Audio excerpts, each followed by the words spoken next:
Welcome to Are You Quizzing Me? I'm Vineet Nair with my co host Aditya Kashyap. This is a quizzing trivia podcast show. Join us as we dive deep into history, science, sport, pop culture, and so much more. Let's get quizzing. And we're back for a very special Halloween episode. Our very first of what I hope will be a tradition that we can follow in years to come. Today's episode will deal exclusively with questions that deal with the horrifying, the terrifying, and downright spooky things of all natures: serial killers, vampires, ghouls, werewolves, legends, urban legends. So, all of today's questions will be dealing with that. And who better than your two best trivia hounds, creatures of the night, if I do say so myself, because I don't remember a single time where we've recorded before midnight. So I don't think there's anybody better than us to bring this episode to you. Before we get to Aditya's question from last week, I have a question for our audience. This plant has long been associated with witchcraft and is featured in druidic ceremonies across Britain. Historian Dioscorides called it a sacred herb, and in Roman society it was regarded as a cure all. Roman soldiers carried it when traveling in foreign countries to protect them from sorcery. Roman women used it as a love potion, and in classical times it was worn as a garland to ward off the plague. Do you know what plant I am talking about? And to break with tradition, I am going to give you a hint. If you are a fan of the Vampire Diaries, you already know the answer. So I'll reveal the answer to this question at the end of the episode. Now let's get to Aditya and his unenviable task of finding an answer to a random question that he asks every week. So Aditya, what was your question and what's the answer? So the question that I asked was, if the Indian economy tanks, what is something that you can put on the bank note or the currency note that would potentially help recover from that economic catastrophe? And I realized the answer is very simple, very straightforward. It would be the picture of Gopal Ratnam Subramaniam. Are you familiar with Gopal Ratnam Subramaniam? The name does seem to ring a bell, though I can't place it right now. Vineeth, that is the name of the very iconic director, film director, Mani Ratnam. Oh God. Mani Ratnam should be on the money of this country. Also, it also makes sense in a weird way because the first name is Money, which in English obviously means, money. And Ratnam is basically a Sanskrit root for gemstone. So you have a guy who makes money from gemstones. My jokes are on multiple levels, Vineeth. I don't even operate on a single level. It is on multiple levels. And those levels usually include the basement because it's right there at the bottom. Okay, so now on to the spooky part of today's episode. So let's start off with Aditya. Spook us, Aditya, with your question. Ooh, all right. Well, since I did mention the basement reminds us of horror characters, iconic characters which are associated with horror films. And where better to see horror film characters than at Halloween? So it's a very simple question, Vineet. Can you name the top three most popular Halloween costumes for the year of 2023? Oh, the most common three Halloween. Wait, Halloween 2023 hasn't happened yet, but I'm guessing advanced sales. Yes, they're anticipating what the most common would be. This is from an article on Forbes. I obviously don't have any context for this, so I am just going to guess. Is Donald Trump one of them? No, Donald Trump is not one of them. Let me give you a hint. The first one would be considered a very iconic horror movie character, a generic horror movie character. A generic horror movie character would be a vampire, I'm guessing. That's number two. What would be number one? Wait, a vampire is not the most iconic? Okay, so then the next one would then be a werewolf? Werewolf, I imagine, is a lot more effort for somebody to do. Is it a zombie? Zombie is not bad, I guess, because it's number six. But no, it's not number one. What is number one? Oh, okay. What's number one? What's number one? I think very, very common. A sheet, like a ghost. Number nine. Ghost is number nine. Oh, okay. This would more commonly be done by women, mostly be done by women. By women, are we talking about Vampirella? No, think more cackling laughter. Oh, which? Witch is number one. But I did ask you for three. So the first one is the witch. The second one is the vampire. At number six, I already mentioned there's a zombie. At number nine, there's a ghost. But coming back to the top three, what is number three? Ooh, what could be number three? Classic horror. Is it like from a specific movie, or are we talking something generic again? It is from a specific movie. It is a very specific character. But this number three is not exactly horror. It's from a specific movie, but Specific movie that came out this year and not horror. okay, not horror, because I was just okay. Is it Barbie? It is Barbie. Barbie is the third most popular costume for the year. Very well done. Very well done. And for some of the audience members who knew the answer right off the bat because they are the ones who are going to dress up as Barbie in the next few days, well, you are doing the third most popular costume, at least in the United States of America. Yeah, the classics still work. The classics work at number one and number two, but number three is a good old Barbie. Number four, interestingly, is Batman, which I'm very surprised by because Batman is not even this year. So it's an interesting choice. No, see, Batman is evergreen. Batman is eternal. If there is any comic book character who's evergreen, it should be the Green Lantern. And on that note, Vinith, I pass the baton to you. What is your question? Okay, I am going to go to something from history. Have you heard of Claviceps purpura? I have not. Okay, good. I would be very surprised if you had. Claviceps purpura is a fungus that grows on rye. It contains a large number of potent pharmacological agents in it called alkaloids, ergot alkaloids. Consuming bread, especially rye bread, which is contaminated with ergot, causes something called as ergotism. Now, there are two types of ergotism broadly: gangrenous and convulsive.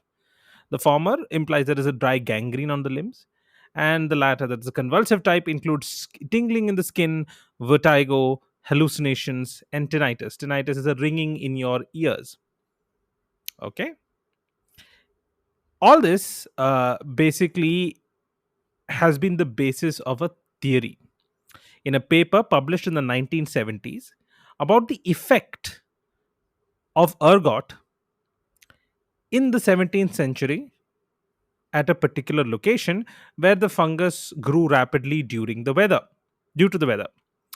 This theory was also used by Robin Cook in his 1995 medical thriller Acceptable Risk. So, for what was ergotism a possible explanation? Keep in mind, this is a Halloween question, so think Halloweeny things. I'm inclined to say something along the lines of vampires or zombies. Oh, no. Interestingly, there are certain diseases which can be mistaken for vampirism, right? Hmm. Similarly, there are certain drugs which can be given to people which can make them living zombies. Not the brain eating part, but complete lack of affect and just doing things mindlessly. Yes. Speaking of actually vampires and zombies, it is said that the iconic modern day rendition of what a zombie is, one of the first few instances of that happening in pop culture was I Am Legend, which is a fantastic book, which is a fantastic story. Interestingly, in that book, the author uses the word vampire to refer to creatures which are very zombie like. If today they were portrayed on screen as they were in I Am Legend, you would recognize or you would qualify them as zombies, but he calls them vampires. And he gives a whole medical definition of it being some vampire virus or bacteria that has Virus, infected yes, yes. people. Yeah. Uh, just speaking on the same topic, I love the ending of the book, Mm. not so much the movie. It is one of the best endings that I think I have ever read. Yes, I agree with you completely. And I don't want to give spoilers, but the last line and the last few lines are just ooh, such chef's kiss moment. Okay, but that brings you back to your question because when you said ergot and stuff, that's what I actually thought of. I was thinking of that book being such a iconic use of using medicine and diseases to justify horror movie tropes. But clearly not vampires and zombies. So you said 17th century and there was something happening then. Yes, 17th century. So basically, this was used as ergotism is used as the basis of a possible explanation for something that happened in the 17th century at a particular across many locations, but in specifically famous location, one specific famous location. And this is related to your saying Halloween. Yes. I first came to know about this quite incidentally when I read Acceptable Risk in the 90s when I was in school, and I was like, wow, this is a really cool explanation. 17th century would be the wrong time frame for Salem witch trials. Are you sure? Am I? Is that the answer? Yes, it is the Salem witch trials. So one of the theories for the Salem witch trials is that people consuming bread which was contaminated with ergot Hmm. caused them to have these symptoms which would look like somebody communing with the devil. Okay, fair enough. Fair enough. So yes, it is the Salem witch trials. I keep doing this, and this is a mistake I've been making since a child because I know the Salem witch travels happened in 1600 something, and Yeah. it is 17th century, and I've done this previously on the podcast as Yeah. well. you have. It's such a brain fart moment, and then you realize, of course, that is what the 17th century is, and I would not make that mistake for 21st and 20th century. But somehow, Yeah. when you go back, I'm like, yeah, 17th century makes sense. Okay, yeah, you're right. Mm. It is the 17th century, so that makes a lot of sense. I Yes, accidentally chanced upon the answer, I guess. you did. So what are the lessons that you have to learn from this particular question? The lesson that you have to learn, Aditya, is that you have to trust your gut. And number two is that in the case of Bill Smith, the book is always better than the movie. Case in point, we are talking about I Am Legend. Also, I Robot. Oh, this was going to be a trivia question for me, but I'm just going to say it right now. I Okay. recently learned that I Robot, the film, is so vastly different. I've not read the original Hugely. Isaac Asimov book, but it's so vastly different because it was adapted from an existing screenplay which had nothing to do with the book.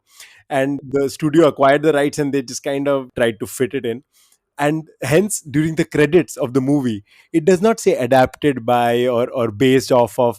The exact words read suggested by Isaac Asimov's work, I Robot, and I thought that was hilarious that a movie is suggested by. The book itself is actually I Robot is actually not a single novel. It's a collection of Hmm. short stories, and there are certain similarities with one particular story. Again, I'm not going to spoil it. Isaac Asimov is one of my favorite writers in the whole world. Hmm. Please, if you've not read his Empire series, his Robot series, please do. Well, you know what? This could be a quick segue or a quick reminder to the fact that at the end of the episode, we do some pop culture recommendations. Yes, So consider this a bonus recommendation from Vineet and thoroughly supported by me because I've read some of Asimov's work and I am completely blown away by it. yes. But let's move on to the next question, Vineet. Since we are on a Halloween themed episode, I thought it was appropriate to talk about Halloween itself. And here I will give you some context. Halloween originated from the ancient Celtic festival of Samhain. It is spelled Samhain, but it is pronounced Oh, Samhain. hi. Samhain. Samhain. Okay. You make that What sound vaguely Chinese for some reason. yes. So it was considered the biggest and the most significant holiday of the Celtic year. And today we continue celebrating it in the form of Halloween. It is also Halloween is also short for Hallows Eve or Hallows Evening, the evening before All Hallows Day, and that's where we get the name from. All right, lovely. But my question is the name Samhain or Samhain, if I were to just spell it out, how is it relevant in today's language, in today's context? How is it still used? And this question is very meta. Oh. I want to cue some horror movie sounds here, like some lightning, which is going to happen right Okay. about now. Okay. So wait, has this got anything to do with the supernatural TV series? That's I think one of the first few I had seen where Sam Hain was referenced directly. This doesn't have anything to do with pop culture. Okay, nothing to do with pop culture, but are we doing with etymology? Yes, you are much closer there. Okay, so something came from Samhain. Okay, has this something to do with J.R.R. Tolkien? Did he get the name Samwise Gamgee from this? Because Uh-huh. can you imagine of anything more horrifying than a friend who stalks you all the way to your own doom? Oh man, you really shat on Samwise Gamgee there. I love that character. What a iconic character. I know I like him. The thing is, he doesn't have much of a dark side. I mean, like in Frodo has a dark side. Everybody has a dark side. Samwise Gamgee, maybe I'm missing, maybe I'm forgetting something in the huge tome, but he never shows much of a dark side. He's always like a pure soul. And I like my twisted characters, people with gray. You are the exact audience that Halloween and horror movie themes are meant for. Yes. Which brings me back to the question: what, which is very meta, by the way, that is my little clue to you. What Okay. etymology in the context of? I'll be more specific. In the context of Halloween, what etymology is extremely meta and uses the word Samhain, Sahwang? Wow, I just can't remember, think of anything. This is perhaps something that you might not have heard of before, but Oh, once okay. you know what the answer is, it will seem very obvious. Aha, okay. I stress on the fact that it is a very meta question. Let me guide you along a little bit. Yes, you'll have to do that. What is an emotion that is most commonly associated with Halloween? Fear. Exactly. If I was to turn that on its head. You want to turn fear on its head. Reef. No, no, no. Still keeping the fear part of it. And Uh, Halloween. How can you combine fear and Halloween? Think more like almost venturing into psychology and medicine, some sort of diagnosis. phobia? Ah, you're there? Oh, Yes. wait, is it like samhainophobia for fear of Halloween? It is the fear of Halloween. Yes, it is. Oh, nice. It is called Samhain phobia, Samhainophobia, Samhainophobia. Wow. It is the fear of Halloween. Solid question. Solid question. And I love that simply because the fear of Halloween seems like such an interesting phrase right there in and of itself. You're afraid of festival of fear. Yeah, the thing is, there are a lot of interesting names for different phobias, Hmm. but I think the most cruel phobia of them all. Can I make a guess? It is the one which is a fear of palindrome. No, not palindromes. No, no, no, no, no. So yeah, so that's apio. It's basically phobia spelled backwards, and the thing Yeah, that yeah, there's. yeah. But I think more than that is, this is my personal opinion, of course. It's not quoted anywhere that this is the cruelest phobia. But my think of the most cruelest phobia is, and I may be mispronouncing this, so forgive me, hippopotomonstrosusesquipedaliophobia. Fear of long words? Exactly. Oh no. By the way, the fear or unofficial word for the fear of palindromes is ibophobia, which is AIBOHPHOBIA, which Yeah, is yeah. Phobia and phobia spelled backwards. Nice, nice. Okay, that was a solid question. Let me see if I can live up to that. This iconic horror film's inspiration could be considered to be more frightening than the film itself. After the Vietnam War, Laotian refugees who had migrated to the US were experiencing what was later classified as sudden, unexpected nocturnal death syndrome. The director of the movie read about this in the LA Times, and that inspired him to create this particular film. Which film am I talking about? you mentioned Laos, right? Laotian refugees, yes. Where were these refugees? So, phenomenon was seen in Laotian refugees who had migrated to the US, Oh, okay. and they experienced something that was later classified as sudden unexpected nocturnal death syndrome. This is the movie Nightmare on Elm Street. Bang on. Yes, it is Nightmare on Elm Street. Ah, Yeah, so after reading, the director basically came up with the story. He recounted a story that he had read of a child, Cambodian refugee, who was terrified to sleep for fear that they would be attacked in their dreams and would never wake up. And many of them also believed that they were being punished by their spirits of their ancestors for leaving their homeland. So this led to what Wow. came to be known as sudden unexpected nocturnal death syndrome, and that is what inspired Freddy Krueger and the Nightmare on Elm Street. Fun, fun. Very cool. Okay, since you did bring us back to pop culture, let me continue on that particular road. My question is about a 1983 interview where David Bowie was forcing this VJ, Mark Goodman, to explain why MTV isn't playing videos for black artists. He was calling out MTV basically for having structural racism in its organization. And let me quote the interview itself. Having watched MTV over the past few months, it's a solid enterprise with a lot going for it. I'm just floored that by the fact that there are so few black artists featured on it. Why is that? This was David Bowie, and Goodman was put in an awkward position, and he said, I think we're trying to move in that direction. We want to play artists that seem to be doing music that fits into what we want to play on MTV. The company is thinking in terms of narrow casting and basically making up some sort of vague corporate excuses for perhaps what was some latent form of structural racism in that organization. Now, this was something which grew viral back in the day and was really hurting MTV's image. What then saved it, presumably or allegedly? I think I know the answer to this because given the time period, I am going to, and because this is MTV and you said VJ, I think that what saved MTV is Michael Jackson's Thriller video. Impeccable as always. Yes, it is the iconic Thriller video. You can't speak enough of what a cultural phenomenon it was. It was still a phenomenon when I was growing up in the 90s. Like 10, 15 years later, it was still a phenomenon. There were VHS tapes of, because Michael Jackson's videos were not just like videos, they were like mini movies. So there'd be Uh-huh. like a 13-minute clip where the song itself was maybe 7 or 8 minutes, or maybe 6 minutes or whatever, and the rest of it would be the build up and what comes after. And you used to get these VHS tapes of Michael Jackson's albums with all these music videos. It was still a phenomenon. They were still selling like hotcakes in the mid to late 90s.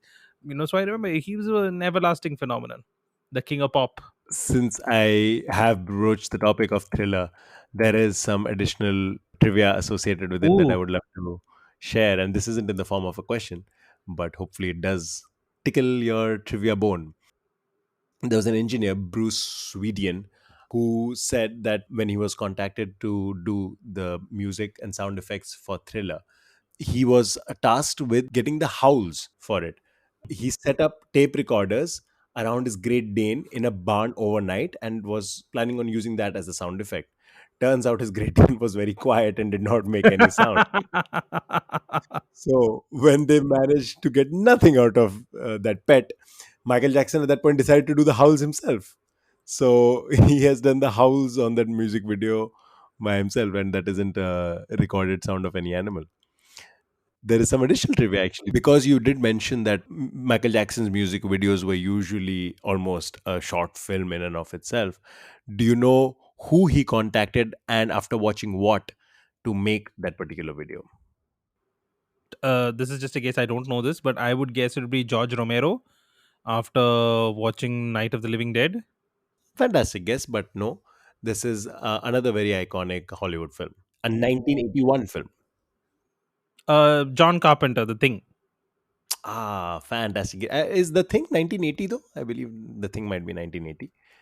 In any case, it's not the answer for this question. Which other iconic? Oh wait, is it Jeff Goldblum's The Fly? No, very, very good guesses. This one also, I think, just like The Fly, this particular movie was also considered a landmark for being amazing at practical effects. There's a very iconic scene of a transformation in this movie, which is exactly what inspired Michael Oh Jackson wait, to is it An American Werewolf in London? perfect an American Werewolf in London. For those of you who have not seen the movie, it is worth just checking it out for that very, very iconic scene, which is practical effects.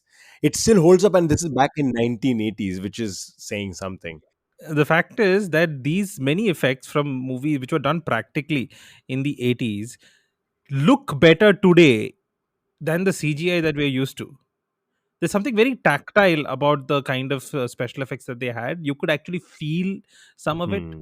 most of the CGI, you just know it's CGI. Like, but when you see some of these effects, like from The Fly or from Sam Raimi's The Evil Dead, practical effects throughout, beautifully done. I completely agree. And actually, that's what inspired Michael Jackson, because he wanted to make a video in which he transformed into a four legged beast, very similar Mhm. to the transformation scene in An American Werewolf in London. That's when he contacted the director, whose name is John Landis, and he told him about his idea. Landis felt that Jackson should become scary and creepy, but not ugly. So Mm. he suggested that Jackson should become a werewolf in the 1950s setting. And that was inspired by the 1957 film I Was a Teenage Werewolf. Okay. So lots of pop culture references in this one little trivia question, Yeah. and that's how that iconic music video and song came to be. Yeah. And if I'm not mistaken, Michael Jackson was also one of the first to use morphing CGI for his black or white video in in the early 90s. Okay. So that was a fantastic question. I am now going to move to a little bit of real life, let's say horror. You've obviously heard of Charles Manson, right? The psychopath cult leader who led what became known as the Manson family. It was a quasi commune that rose in the California desert in the late 1960s. He was a sociopath, excellent and adept at manipulating people, and he took pieces from a lot of various spiritual beliefs to create his own philosophy. When the Beatles released their White Album in 1968, Manson believed that this particular song in the album predicted an upcoming race war. He believed that it was going to occur in the summer of 1969, where African Americans or blacks were going to rise up and slaughter all the white people. He told his followers that they would be saved because they would be literally underground, traveling to an underground city of gold located in Death Valley. Can you say he was cuckoo for Cocoa Puffs? However, when the Armageddon that Manson had predicted did not occur, he had said that he and his followers must show how the blacks to do it, and that led to the horrific series of events which happened later on. Can you tell me which song from the iconic White Album from by the Beatles, which has been covered many many times, inspired this madman to do what he did? This would be a great place to put a cackling laughter, because that's exactly what I hear in my head right now. Because this question evokes fear in me, because I do not know the Beatles discography well enough to be able to answer this Oh, question. okay. But Okay. I will venture a guess. Did you mention which album this was from? This was the 1968 White Album. White Album. Okay. Oh boy. So not even Abbey Road. No, no. Yeah. Could perhaps give me four options and I can choose from that. Okay. So this song has been covered by, as I mentioned, a lot of artists, including U2, Motley Crue, Rob Zombie, Marilyn Manson, Pat Benatar, Oasis, Soundgarden, Bon Jovi, and Pussy Riot. Wow. Okay. Yeah, I'm quite blank on the songs from White Album. Okay, so then I will give you a series of multiple choice. You Hey, I can. love I'm that. going to give you songs from the White Album, and you can guess Okay. which of these. Okay, I'm going to maybe throw in a couple of maybe, I don't know, guesses in there, and you may let's say red herrings in there. So they may or may not be actual songs from the White Album. Okay. So Obla Di Obla Da, While My Guitar Gently Weeps, Revolution 9, Helter Skelter, Rocky Raccoon, Glass Onion. Okay. So Rocky Raccoon obviously sounds like something Stan Lee came up with. So right off the bat, I'm going to reject that as an option. Okay. The first one was also something which sounded like Oompa Loompa. Obladi Oblada. Well, close enough to Oompa Loompa, so I'm going to reject that as well. I have heard While My Guitar Gently Weeps, and it does not sound like a song which would, even by a very, very admittedly insane person, be conceived as a harbinger of death and destruction. So I think that's out as well, which leaves us with, I believe, Helter Skelter and Revolution 9, And Glass Onion. Glass Onion as well. Okay, at this point, there's nothing even educated about my guesses. I'm making uneducated guesses. I'm just going to go with a let's say Helter Skelter. Yes, you are right. It is Helter Skelter. It is it's a fantastic song, by the way. Okay. But I don't know. I mean, like, obviously, this man was deranged. So what Hmm. he heard about what he thought he heard in it is the product of his own deranged mind. So let's just put it Oh, that. But the okay. album is fantastic. By the way, can you guess what the red herrings were, or can you guess if any of these were not on the White Album? Just for fun. I'm gonna guess Revolution 9. No, Revolution 9 was a song on the White Album. Yeah. Oh, that's a very close second option then. Glass Onion, is that a red herring? No, Glass Onion's also a song by the Beatles. Wow, okay. Clearly showcasing my absolute lack of knowledge of the Beatles discography. All right. So my final guess would be the Ubladi Lublali. Obladi Oblada. No, that's also a song. So technically, What is Rocky this? Raccoon, Glass Yeah. Onion, Obladi Okay. Oblada, these are all songs by the Beatles. There are no red herrings. The red herring was that there were no red herrings. They were all Beatles songs. Vineet, you belong in a horror film. And I don't even mean as one of the characters who survives. I mean, you should be the one right at the beginning being torn apart limb to Yeah, limb. yeah. I want like see if I'm in a horror movie, I want to go out in a magnificent manner. Okay. Do you know what my favorite magnificent death on screen? I mean, like this is just I came across this recently, and I was like, this is just so cool. Have you seen Sharknado 3? You know what? I have not seen it, but I'm going to venture a guess. Is that a point where he has a chainsaw in his hand and there is a shark Oh and no he no just. no no no that's all just that's just that's bush league. They do that in every Sharknado movie, but there is a cameo in Sharknado Okay. 3. So there's a Hmm. character playing himself. God knows what he's playing. It's not specified, but this very famous person is sitting and watching a movie about a three-headed shark. At least that's what on screen, and he's enjoying the movie when from behind the screen an actual shark bursts through, lands on his lap, starts eating his guts out. He starts bleeding from the mouth, at which point I think there's another shark which comes in and takes off his head. Wow. Do you know who this person is? And this is the only known cameo I could find of this person in a mainstream movie. Oh, so this is not an actor? He's not an actor. He's not an actor, and he very famously once said that he would never cameo in any adaptation of his own work. So, but he did cameo in this. Stephen King? No, no, no. Okay, let's just say that when people saw this cameo, people were like, "Yeah, he deserves it for doing it to his all. He does it to all his characters. Now he knows what it Oh, feels is it like." R.R. Martin? Yes, it is George R. Martin. Oh, yeah. I can imagine at least a few people I know who would very much vouch for seeing that as a cathartic moment for them. Because, of course, we don't want R.R. Martin to go through pain, but seeing him fictionally go through pain is cathartic for people who have been painfully waiting for his books for the longest time. I get that. I can believe that. Yeah, so that's a fantastic cameo. I found that's just brilliant. Okay, so it's your turn. Question from you. Okay, so for my next question, I'm going to obviously continue down our theme. Let's go back to the 1880s. X was invented back in 1886, the inventor of which is still disputed. Though we don't know who the person is exactly, there was one person who was very commonly associated with it, and this person was Elijah Bond. Elijah Bond had a sister in law, Helen Peters. On April 25th, 1980, she was having a session with these entrepreneurs in which she came up with a particular word, which is how we remember this product. When asked what it meant, it spelled good luck. Now, there are other possible ways that this word also came to be. One of the theories is that Helen Peters was a well read upper class woman. She likely read stories from an English novelist. I'm not giving you the name of the novelist because this word is very closely, X is very closely associated to the name of the English novelist. There are people who believe that she might have been wearing a locket that had the name of that novelist on it, and she just basically associated that X with the name of the novelist. And there's a third possible explanation, which was that it was meant to sound X was meant to sound Egyptian, because when this particular thing X earned a patent in 1890, it was themed as being Egyptian, and Egyptian things were in vogue back then in particular circles, at least.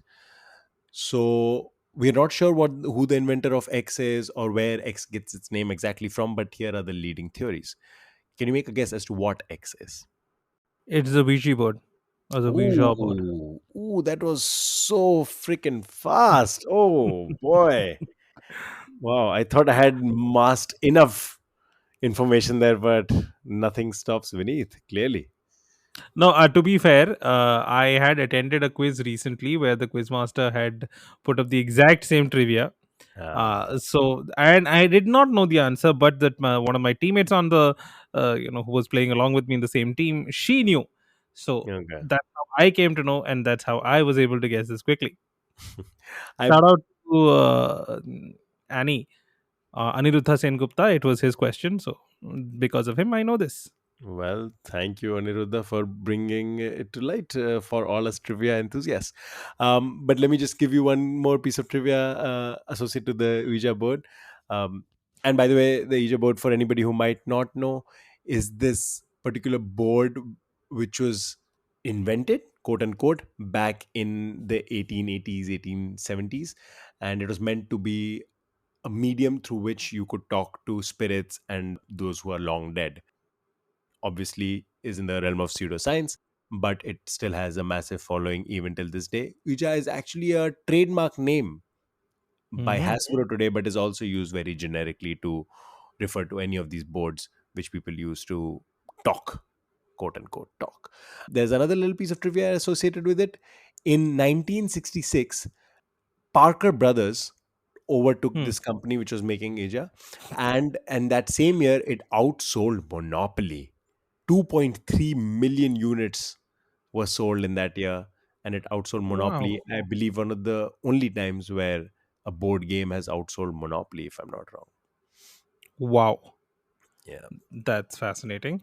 I wonder if the spirit world set up a telephone exchange to make sure that all these 2.3 million calls to spirits got through to the right people. Well, I would imagine that isn't the case because it hasn't held up the sales since then. So that No, would but be. I've always heard another thing that Ouija or Ouija is actually yes in both French and German. Oui in French is yes, and ja is again yes in German. So that's something I'd heard when I was a kid, but Interesting. God knows if that. Actually, I should clarify for the question itself because I was very vague. The word Ouija was something that when Helen Peters, the woman I mentioned, who was Elijah Bond's sister-in-law, when she was having a session with these entrepreneurs, the board spelled out Ouija, and when they asked the board what it meant, it spelled out good luck. The other explanation was an English novelist. This English novelist's name was Ouida. I'm not sure how to pronounce it, but Ouida. And that could have been the association that Helen Peters made. And of course, apparently, it also sounded vaguely Egyptian. So that was a marketing tactic, also, right there. Nice. There is in those days Egyptology was so much in vogue. Exactly. And have you heard of this? There's this color museum, I think, at Harvard, somewhere in one of the bigger universities in the US, where Mhm. they have original samples of all different types of colors. And did Okay. you know that there was one particular color which was very much in demand? So much in demand by artists in Europe that an entire black market was set up to source the source of that particular color in Egypt. Some Egyptian color, Not an Egyptian. vaguely associated with ancient It Egypt, is I would associated with Egypt. It is associated with Egypt. And I saw a documentary where this particular museum, it has all, like, it has the powders and original, because most paints and colors come from some kind of natural source, right? say. It's only now that we use chemicals to make the kind of colors we have, but most of the major colors, like if you're talking about the Renaissance artists painting the Virgin Mary, most of the time she has a blue hood or Hmm. a blue veil, and they used to use lapis lazuli, ground up lapis lazuli, to get that particular ultramarine color. So Hmm. similarly, there was a particular shade of brown which required a source which at the time was preferably in Egypt, and I think it was only in Egypt at that time, and it Ah, created this whole black market just to get that particular shade of brown. Do you know nice. what it was called? Which would also tell you the source. I'm gonna guess a simple, straightforward guess, some Nile brown or something. That would be No, it blue. was mummy brown. Ah, much better, much better. Mummy Ground up. brown. It was actually made up from ground up mummies. Ooh, Yeah. that's as far as historical artifacts go. I think that is a rather poor use of them. True, true. Okay, I'm gonna ask you a little fun question. All So right. this particular, or basically we see this, so in movies, in TV series, in different kinds of shows, even in graphics depicting Halloween, this is a very commonly depicted feature. Okay. Okay, we often see it in the portrayal of Halloween, but in reality, this particular thing happening during Halloween is a little rare. Hmm. On average, it occurs only once every 18 to 19 years. In fact, there will be only 6 Halloweens with this particular feature in the 21st century. Two of them already occurred in 2001 and 2020, and the next will happen in 2039, 2058, 2077, and 2096. Okay. What particular thing is portrayed during Halloween, which is actually not very common, but in practically every kind of Halloween graphic, movie, TV series, you'd see this at some point or the other? I'm guessing it has to do with the moon. Yes, it has to do with the moon. That was very quick. No, those were some great clues along the way. But I'm trying to figure out, is it a new moon? Is it a full moon? Is it a crescent moon? Because all of them kind of fit the bill. No, actually, it's a full moon. Full moon. I was going to go with full moon also because werewolves. Yes, exactly. So I mean, like if you look at the graphics, wallpapers, things, there's always a full moon lurking in the background somewhere, but it's Right, not right. very common. Not Fair very enough. common at Halloween at all. Fair enough. Fair enough. Okay, I think that would be our final question. Yes, that would. So before we leave, there are a couple of things we have to wipe up. First of all, Aditya, there is the matter of your question. And number two will be the answer to the audience question. And then finally, our recommendations for this week. So let's start off with your question, Aditya. What is your question for this week? Let's just say that the iconic music video Thriller changed the course of history almost for pop culture when it came out, and definitely made the career of Michael Jackson. So I'm going to ask, which music video would have changed the course of an Indian pop culture icon Okay. back in the 80s or 90s, depending on my mood? We'll figure out next week. Yes, he will make up an answer for this next week.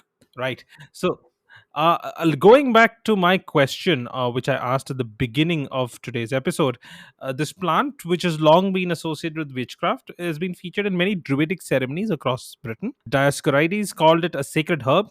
In Roman society, it was regarded as a cure all. Roman soldiers carried when traveling in foreign countries to protect them from sorcery. And it was also used as a love potion among the women of Rome. And in classical times, it was also worn as a garland to ward off the plague. My clue for this, which I'd given the audience, are creatures of the night. What is this plant? And my clue was that if you watch the Vampire Diaries, you would know this. Mm, Should I venture a guess, Vineet? Yes, please do. On behalf of our audience, I'm going to say, is it anything to do with garlic? No, actually not. Garlic is the more, let's say, mainstream thing that we're talking about.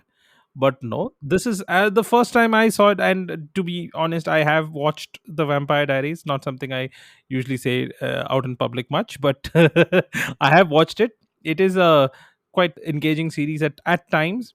But there are certain things in it which I find very compelling, as in the kind of lore that they've created. And one of this is from actual history. It was when I read it first, I thought it was something they made up, but there is an actual plant which, if you've not seen the movie, if you've not seen the series, if you may not have heard of it, it's called vervain or Okay. holy wort. Okay. So anybody's watched the Vampire Diaries basically have been screaming at the screen, at their radio or at their Spotify or their phone for the past 2 minutes. But yes, it's called vervain, and it was a herb which was supposed to protect somebody from sorcery. Okay, nice, nice. And How something about for our Vampire Diaries fans who listen to this podcast, which I think is a very small slice in the Venn diagram of people who listen to this podcast and also watch the show. well, for those two people, this trivia was just for you. I Yes. was gonna guess sage actually, because burning sage also has Yeah, considered. so that would have been a very good guess. That would have been a very good guess. Yeah, Yes. but oh well, something new I learned, and which is a great segue into our pop culture recommendations. And Vampire Diaries, I Yes. presume, is one of No, not yours. because I no, that's just a like a guilty pleasure kind of thing. Okay. But I was thinking of what would be your recommendation for a really scary movie? Like, what is it? Has there been a movie recently, or a movie that you would really like knock somebody's pants off or something? That kind of scary movie. I love horror films, but I don't know if I recommend them as much. Cabin in the Woods, very good meta commentary on horror. I genuinely really enjoyed this movie, which does not have very good critical reception. It was called Oculus. It was a 2013 horror film. Oh, beautiful movie! I I really enjoyed loved it. the movie. I loved the movie. And as far as I remember, there were very few jump scares or regular horror movie tropes in it. No, yeah. And yet it scared the bejesus out of me. So yeah, just highly recommend Oculus if you want to try something which you might not have seen before. And of course, there are supernatural thrillers. One which I was recommended back in college, and I have continued recommending it to anybody who wants an offbeat film, is this movie called Coherence. It's a 20 Coherence. Okay. it's a 2013 film called Coherence. And technically, it's an American surreal science fiction psychological thriller film, but it scared me. So, if you want to go with that recommendation, go with it. Yeah, I really enjoyed that film. I'm somebody who loves horror movies. And I love watching them alone with the lights off. I'm that kind of person. I torture myself. I go through all the jump scares and practically scare myself while watching the movie. But I rarely have any kind of after effect. Like, very few movies stay with me, or they continue to kind of haunt me after the watching the movie itself. Right. So the usual suspects like The Conjuring and all those. I mean, like those are fun while you're watching it, but none of them actually stay with you or kind of make you turn on the lights or make sure that there are no dark corridors at home. There is however one movie which has managed to do that, and it's not an English film. So I don't know if you've heard of this, but the Turkish are masters at creating horror movies. Not all of them. Many of them are quite cheesy, like B grade type of movies. So there is a series of movies. I think it's up to around 7 movies right now called Dabe. That Dabbe. Okay. And the one I would recommend is the one called Dabe, The Possession. It's available on Netflix. And I think maybe the reason I found it so scary is that they've used quite natural lighting. It's a slow burn kind of thing. The jump scares not so many, and the fact is that the lore and the mythology is completely alien to us, yet at the same time somehow familiar. Because the horror, we are all used to the kind of Judeo-Christian horror, right? With demons and vampires and whatnot. These are horror movies about jinns. So this movie is the one I would recommend. It's literally scared the pants off me, and let me tell you, it's not easy to do that. But this thing scared me, and it stayed with me for a couple of days. Okay, it's not like Hereditary, which is again a fantastic movie. Again, another movie I would recommend, but it's not like that kind of high level filmmaking. It's a low budget film, but it's very well done. It reminded me of the Blair Witch Project the first time I saw it, but it's not it is kind of a found footage thing, but not a kind of found footage. It's a movie all of its own. Dabe, The Possession. It's also available in some places as called Dabe, The Curse of the Jinn. So that's my recommendation. Just go watch it at your own peril. It is quite scary. I shall check it out. I'm actually going to recommend some literature as well at this point, because we did speak of I Am Legend, and the author was Richard Matheson. I actually wanted to Google this before I said it out loud, because I read I Am Legend in this book called I Am Legend and Other Short Stories and Other Stories, which is collection. So I Am Legend is the longest one in there, but there are a bunch of short stories. And Matson, while he is known for his I Am Legend novella or novel, whatever it was qualified as, there are a bunch of short stories. I'm actually not even recommending one specific one. There are so many great short stories in that which scared the hell out of me. And they are just phenomenal. These are, imagine reading a book and being scared. Like, it does not happen very often. You associate like jump scares with the sound, or visuals of somebody popping into the screen, but just words on a piece of page scared me. And I'm talking horror, and I'm not even talking like a, oh, it scared me in like a for humanity or something like that. It truly Yeah, not an scared me. existential kind Yeah, of it fear. was fear. It was actual fear, not existential fear. I will say that like a lot of people when you say horror and you say books, everybody thinks of Stephen King. I rarely find him that scary. He is horrifying. His books are horrifying, rarely scary. The one book that he didn't can manage to get to me with was Cujo. Yeah, if you get the chance, read Cujo. Don't watch the movie. Read Cujo, and I have a very deep cut. I don't know many people who have read this particular novel, but this is one of my scariest or my best, basically ghost kind of novels I've ever read. It's called Naomi's Room.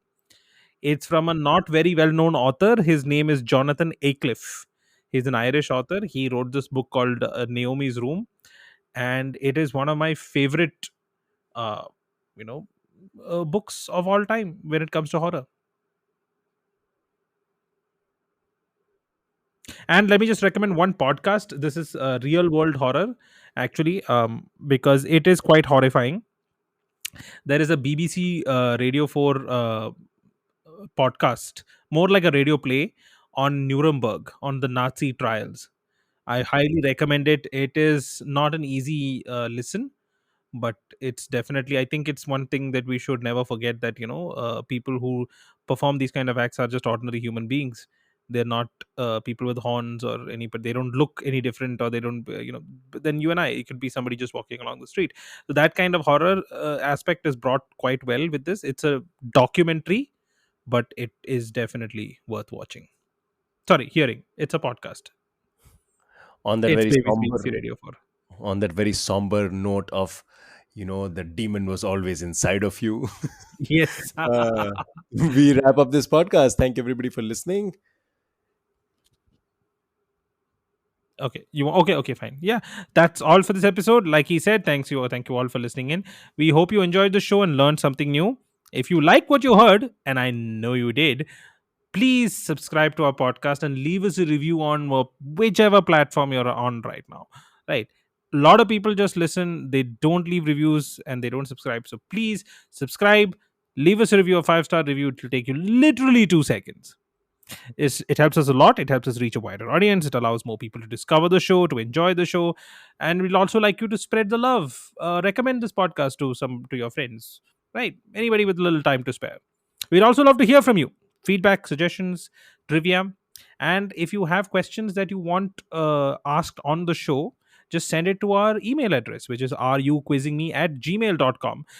Be sure to mark the name of the host that you want to ask the question. So if you want Aditya to ask the question, just make sure question for Aditya is in the tagline. A Scout's honor, I will not open that email. So that's about it for today. We appreciate your support. Look forward to sharing more episodes with you in the future. You can also reach us on Instagram at Are You Quizzing Me. Thank you for tuning in. Have a very spooky Halloween. And that's all from me for today. See you guys next week.